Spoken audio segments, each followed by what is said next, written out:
আসসালামু আলাইকুম ভিউয়ার্স, আশা করি আপনারা সবাই ভালো আছেন। বিজয়ের মুহূর্তে আবারও আবহাওয়ার আপডেট দিতে চলে এলাম।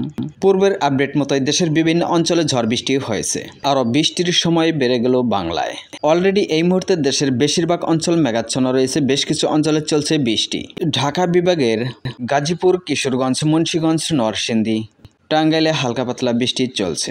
চট্টগ্রাম বিভাগের ব্রাহ্মণবাড়িয়ার কিছু অঞ্চল, সিলেটের মৌলভীবাজার, ময়মনসিংহ, নেত্রকোনা, রংপুরের সবকটি জেলা, রাজশাহী বিভাগের বেশ কিছু জেলা, খুলনা বিভাগের উত্তরাঞ্চলের সামান্য কিছু অঞ্চল, পশ্চিমবঙ্গের মধ্য অঞ্চল, এই সমস্ত অঞ্চলে হালকা থেকে হালকা মাঝারি বৃষ্টি হচ্ছে।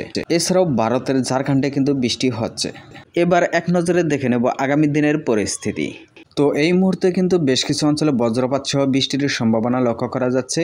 কম বেশি সবকটি বিভাগেই ঝড় বৃষ্টির সম্ভাবনা রয়েছে। যদিও হালকা থেকে হালকা মাঝারি বৃষ্টি রাত্রি বাড়ার সাথে সাথে দক্ষিণ অঞ্চল পরিষ্কার হলেও উত্তরাঞ্চলের জেলাগুলোতে বৃষ্টি অব্যাহত থাকার সম্ভাবনা রয়েছে। ফের মাঝরাত পর থেকে আবারও দক্ষিণবঙ্গ হয়ে বৃষ্টি প্রবেশের সম্ভাবনা রয়েছে আগামীকাল 6 আগস্ট। ধাপে ধাপে বৃষ্টি প্রবেশের সম্ভাবনা বাংলায়।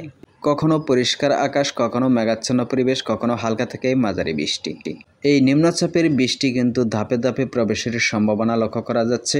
এই বৃষ্টি প্রতিদিনই কম বেশি বৃষ্টি অব্যাহত থাকার সম্ভাবনা রয়েছে। বেশি বৃষ্টির পরিমাণটা থাকার সম্ভাবনা রয়েছে 8 আগস্ট পর্যন্ত।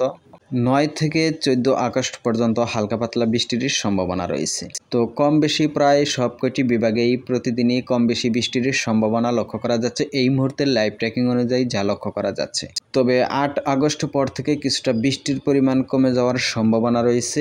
তবে উত্তরাঞ্চলে হালকা থেকে মাঝারি বৃষ্টির সম্ভাবনা রয়েছে। আগস্ট মাস যেহেতু ঘন ঘন নিম্নচাপ তৈরি হওয়ার সম্ভাবনা রয়েছে বঙ্গোপসাগরে, তো সেদিকে আমাদের নিয়মিত নজর থাকবে ইনশাআল্লাহ। তো ভিউয়ার্স, ভিডিওটি তথ্যবহুল মনে হলে লাইক দিয়ে উৎসাহ দিবেন। আর আপনি চ্যানেলে নতুন হলে প্রতি মুহূর্তের আপডেট পেতে সাবস্ক্রাইব করে অল নোটিফিকেশন অন করে দিবেন। এতক্ষণ পাশে থাকার জন্য ধন্যবাদ। আসসালামু আলাইকুম ওয়া রাহমাতুল্লাহ।